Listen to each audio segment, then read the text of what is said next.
Tony! Are you serious, buddy?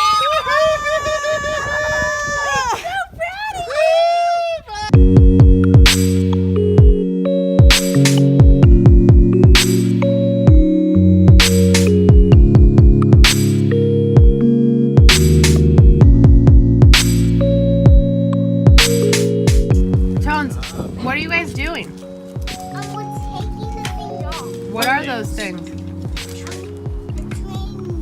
The training wheels? That's the training wheel. This one is at the bottom and this. What's up, Internet?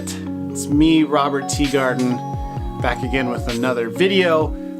It's great to see everyone here. Thank you so much for tuning in and clicking on the video with my ugly mug on the cover. Today is a massive day in the Teagarden household. Tony, my 3-year-old, rode his bike for the first time without training wheels. Eyes forward. There you go, buddy. Keep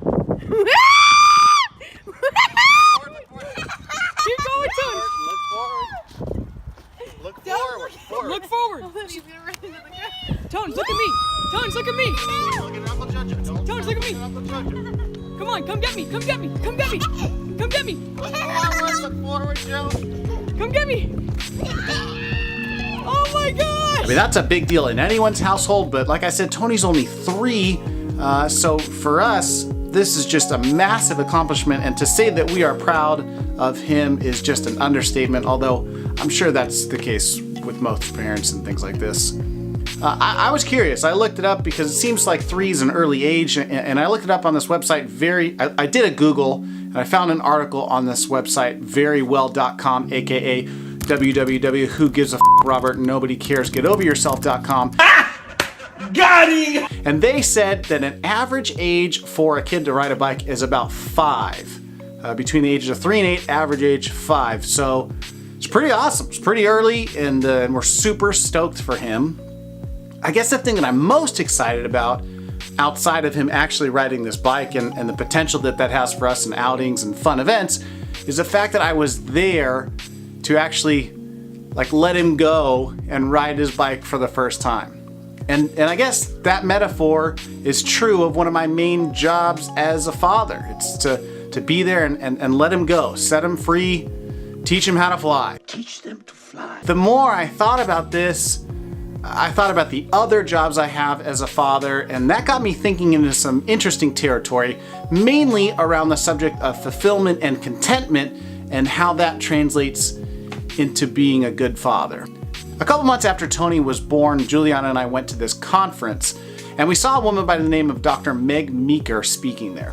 One of the things that really impacted me about what she was talking about is how a mother's love to a child is unconditional. However, a kid looks at a father and they project so much of themselves and their identity on whether or not their dad is happy and content and how they interact with them as a child. They're constantly searching you because they need to figure out some things about themselves. Identity formation. A father plays a crucial role in a child's identity formation. They read their own self-worth all over your face as a dad.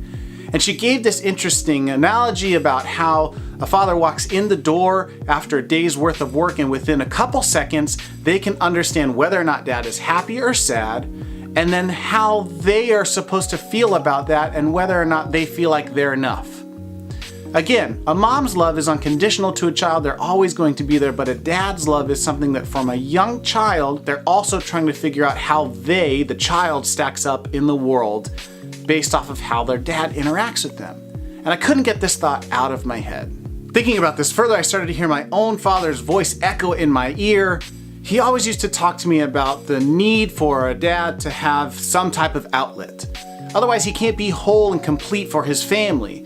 And if you don't have that, what you're left with is a shell of a man that's incapable of being present for his wife and his kids. All this made me think about the changes I had made in both my life and my career recently. I didn't like a price tag that was stamped on my head in a corporate structure, so I left. But what I quickly realized was it wasn't just the price tag, but it was the lack of fulfillment in my creative endeavors that were weighing on me heavily. Simply put, I can't be fully present as a husband and a father if I'm not working towards contentment and fulfillment within my career, and creativity is one of, if not the biggest driver of that contentment and fulfillment. How do you feel about what we just... I'm so proud of him. Yeah. It's very exciting, but like really emotional too. Why? Because he's getting so big so fast, and I'm like, want to be really proud of him and keep pushing him, but then I also want to push him over so he can't do it and say some.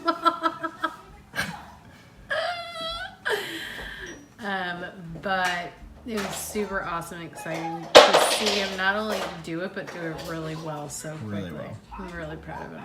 I want my sons to see me giving my all to my passions, their mother and them included.